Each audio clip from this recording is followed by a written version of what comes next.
ക്രിസ്ത്യാനിയെ അന്യമത ഗ്രന്ഥങ്ങൾ പഠിപ്പിക്കേണ്ടത് എങ്ങനെയാണ്, എപ്പോഴാണ്?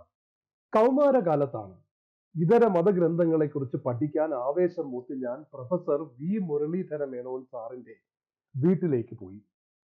എന്റെ തീക്ഷ്ണത കണ്ട് കൊച്ചുപോറ്റി സാർ പറഞ്ഞിട്ടാണ് ഞാൻ പോയത്.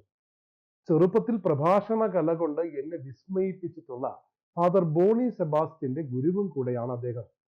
മതപ്രഭാഷണങ്ങൾ നടത്താറുള്ള എല്ലാ മതങ്ങളെക്കുറിച്ചും അറിവുള്ള പരിഭാഷകനുമൊക്കെയായ ഗുരുനാഥൻ എന്നോട് യേശുവിനെ കുറിച്ച് മാത്രം സംസാരിക്കാൻ തുടങ്ങി.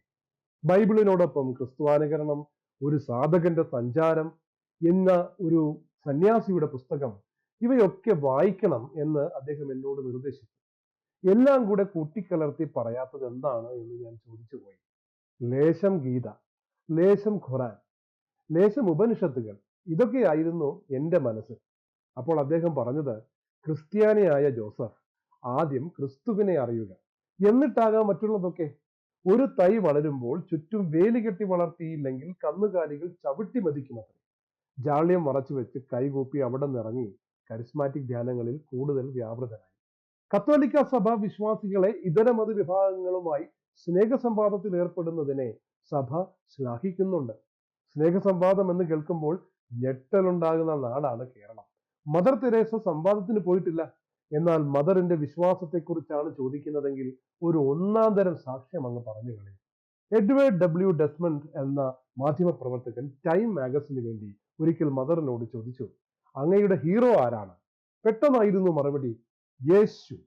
ഇതുപോലെ സാക്ഷ്യം പറയുവാനാണ് നാം ആദ്യം വിശ്വാസികളെ ഒരുക്കേണ്ടത്, കുട്ടികളെയും. ഒരു വിശ്വാസി കത്തോലിക്ക സഭ പഠിപ്പിക്കുന്ന വിശ്വാസം ആഴമായി അനുഭവിച്ചറിയണമെന്ന് CCC 1309 വ്യക്തമായി പഠിപ്പിക്കുന്നു. ദേവാലയത്തിലും ധ്യാനങ്ങളിലും പങ്കെടുക്കുന്ന സാധാരണ വിശ്വാസികൾ, അതുപോലെ മതബോധന വിദ്യാർത്ഥികൾ, ഇവരൊക്കെ ബൈബിൾ വായിക്കുന്നതിൽ പോലും സ്ഥിരതയില്ലാത്തവരാണ്. അവരെ വേലി കെട്ടി വളമിട്ട് വളർത്തണം. സ്വന്തമായി വേലി പൊളിക്കുന്നത് പോലെ അല്ല നമ്മൾ വേലി പൊളിച്ചു കൊടുക്കുന്നത്. അതേസമയം സംവാദത്തിനായി പരിശീലിക്കാൻ യോഗ്യരായവരെ സംവാദത്തിന് തന്നെ പരിശീലിപ്പിക്കാം. അവർ സാക്ഷികളായി കഴിഞ്ഞവരാണല്ലോ, ആയിരിക്കണം. എന്നാൽ സാക്ഷികളാകേണ്ടവരെ സംവാദം പഠിപ്പിക്കാൻ തുനിയരുത്. അതേസമയം ഇതര വിശ്വാസമുള്ളവർ നമ്മളുമായി സംവദിക്കുമ്പോൾ അവർക്ക് മനസ്സിലാകേണ്ട രീതിയിൽ സത്യം വിശദീകരിക്കാൻ അവരുടെ സങ്കേതങ്ങൾ ഉപയോഗിക്കുന്നതിൽ കുഴപ്പമില്ല.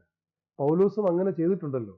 എന്നാൽ യഥാർത്ഥ സംവാദത്തിൽ മുട്ടുവിറയ്ക്കുകയും സാക്ഷികളാകാൻ പരിശീലിക്കേണ്ടവരെ അത് ചെയ്യിക്കാതെ അവരുടെ മുൻപിൽ അന്തരീക്ഷത്തിൽ സംവാദം നടത്തി ബഹുമുഖ പ്രതിഭ തെളിയിക്കുകയും ചെയ്യുന്ന അവിവേകം, നിരവധി ചതിക്കുഴികൾ പതിയിരിക്കുന്ന വേലികൾ പെട്ടെന്ന് പൊളിഞ്ഞു പോകുന്ന ഇലക്ട്രോണിക് യുഗത്തിൽ സഭ ഇടപെട്ട് വിവേകപൂർവം നയിക്കേണ്ടതാണ്.